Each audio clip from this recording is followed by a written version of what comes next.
فیصل چودھری صاحب کیونکہ یہ خبر بریک کرتے ہیں ہمیشہ کہ عمران خان صاحب کا ایک اور خط آنے والا ہے، تو یہ شاید اس پہ بھی روشنی ڈال دیں گے کہ اب کتنے اور خط آئیں گے یا کتنی اور قسطیں ہیں خطوط کی وہ جو اچھا آنی ہے، کیونکہ ظاہری بات ہے سر، کہ آرمی چیف تمام نہ تر پڑھے، آپ لوگ تو پڑھ رہے ہیں نا خط، وہ پریس کانفرنس سے پتہ چل جاتا ہے. لیکن میں یہ بھی سمجھتا ہوں کہ یہ خط لکھتے رہیں گے ٹھیک ہے، اور ان کو خط لکھنا بھی چاہیے. ٹھیک ہے، اگلا خط جو ہے وہ ہو سکتا ہے ڈونلڈ ٹرمپ کو لکھ دیں، ٹھیک ہے. اور یہ کل بات بھی ایک شو پہ ہوئی تھی، تو بالکل انہوں نے کہا بڑا زبردست آئیڈیا دیا ہے، لیکن یہ خط لکھتے رہیں گے، ان کے شاید پین کی سیاہی جو ہے وہ ختم ہو جائے گی، ٹھیک ہے. حاصل اصول کچھ بھی نہیں ہونا خط و کتابت سے. اچھا 24 ججز ہو گئے اب سپریم کورٹ کے، خیر ابھی تو 10 اور بھی آنے ہیں، لیکن آپ بتائیے گا 26ویں آئینی ترمیم پر فل کورٹ کی استدعا تو ہے، کہیں نہ کہیں یہ معاملہ فل کورٹ پر جا کے ہی بیٹھنا ہے، لیکن سوال یہ ہوگا کہ اس میں ان 26ویں آئینی ترمیم پر وہ تمام ججز بھی شامل ہوں گے جو اس کے بینیفیشری ہیں. کچھ نہ کچھ تو سوچا ہوگا آپ لوگوں نے کہ کس قسم کی یہ فل کورٹ بنے گا اگر بنا بھی تو.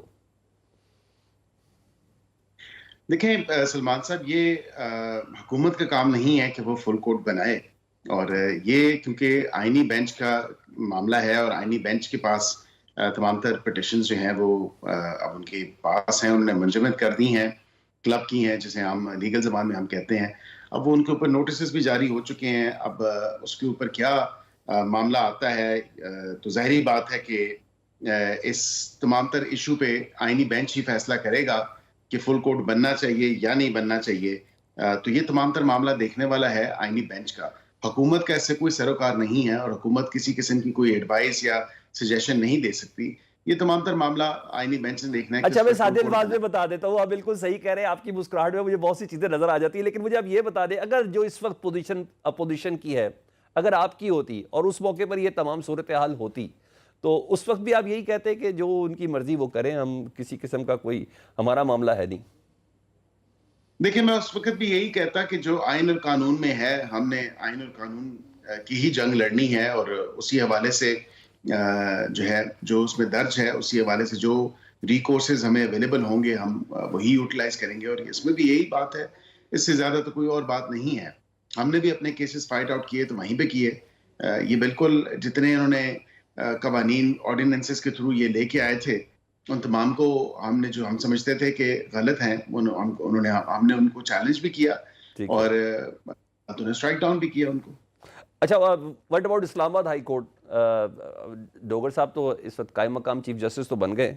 محسن اختر کیانی صاحب سے متعلق ہے کہ آپ لوگ تھوڑے ناراض بھی ہیں ان سے، وہ سسٹم کولیپس والے بیان پر، تو وہاں کی کیا منظر کشی ہے؟ ظاہری بات ہے ووٹ تو دینا ہی دینا ہے نا اس کے حوالے سے. دیکھیں یہ تو ہے نا کہ ہم ناراض ہیں، ہماری کسی جج سے کوئی ناراضگی نہیں ہے. ٹھیک ہے. ہم صرف یہ کہ ججز کو آئین اور قانون کے مطابق چلنا چاہیے اور آئین اور قانون کے ساتھ ہی کھڑا ہونا چاہیے، نہ کہ کسی سیاسی جماعت کے ساتھ یا حکومت وقت کے ساتھ. اور ہیونگ سیڈ دیٹ یہ تمام چیزیں جو ہیں یہ آؤٹ ان دی اوپن ہے. بالکل سینیورٹی کا ایک پرنسپل ہے جس نے ڈیسائیڈ ہونا ہے.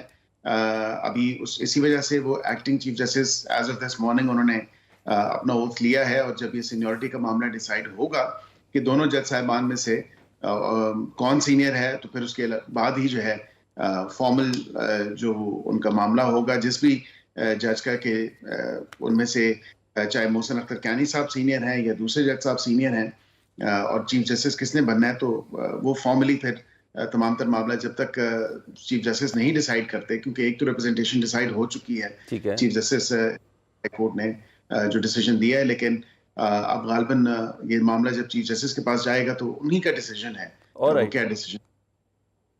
اچھا نہیں وہ بھی خیر وہ بھی ویسے ججز اپیل پہ جا رہے ہیں اور وہ چلے بھی گئے ہیں، لیکن مجھے ایک چیز بتائیے گا کہ کہیں نہ کہیں نون لیگ کی بھی تو یہ خواہش ہے نا کہ ہماری جو اسٹیبلشمنٹ ہے وہ اپنے معاملات کو اپنی حدود تک رکھے، اتنا سیاستدان اور حکومت کے معاملات کے اندر نہ آئے.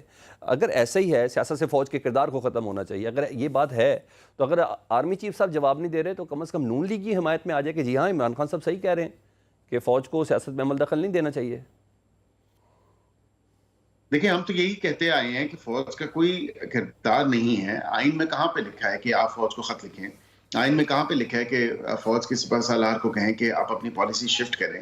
مطلب یہ تمام تر وہ چیزیں ہیں جو ہم نے کہیں، اور وہاں سے بھی جواب ان کو آ چکا کہ نہ ہمارا کوئی کردار ہے اور نہ ہی ہم سیاست میں کسی قسم کی مداخلت کر سکتے ہیں یا کر رہے ہیں. تو ظاہری بات ہے جب ایک جواب آ چکا، لیکن پھر بھی میں آج ایک جگہ یہ بات کر رہا تھا کہ شاید اس کے بعد بھی فیصل چودھری صاحب کیونکہ یہ خبر بریک کرتے ہیں ہمیشہ کہ عمران خان صاحب کا ایک اور خط آنے والا ہے، تو یہ شاید اس پہ بھی روشنی ڈال دیں گے کہ اب کتنے اور خط آئیں گے یا کتنی اور قسطیں ہیں خطوط کی وہ جو اچھا آنی ہے. کیونکہ ظاہری بات ہے سر، کہ آرمی چیف نہ پڑھے، آپ لوگ تو پڑھ رہے ہیں نا خط، وہ پریس کانفرنس سے پتہ چل جاتا ہے. لیکن میں یہ بھی سمجھتا ہوں کہ یہ خط لکھتے رہیں گے ٹھیک ہے، اور ان کو خط لکھنا بھی چاہیے. ٹھیک ہے، اگلا خط جو ہے وہ ہو سکتا ہے ڈونلڈ ٹرمپ کو لکھ دیں. ٹھیک ہے. اور یہ کل بات بھی ایک شو پہ ہوئی تھی، تو بالکل انہوں نے کہا بڑا زبردست آئیڈیا دیا ہے. لیکن یہ خط لکھتے رہیں گے، ان کے شاید پین کی سیاہی جو ہے وہ ختم ہو جائے گی. ٹھیک ہے. حاصل اصول کچھ بھی نہیں ہونا خط و کتابت سے.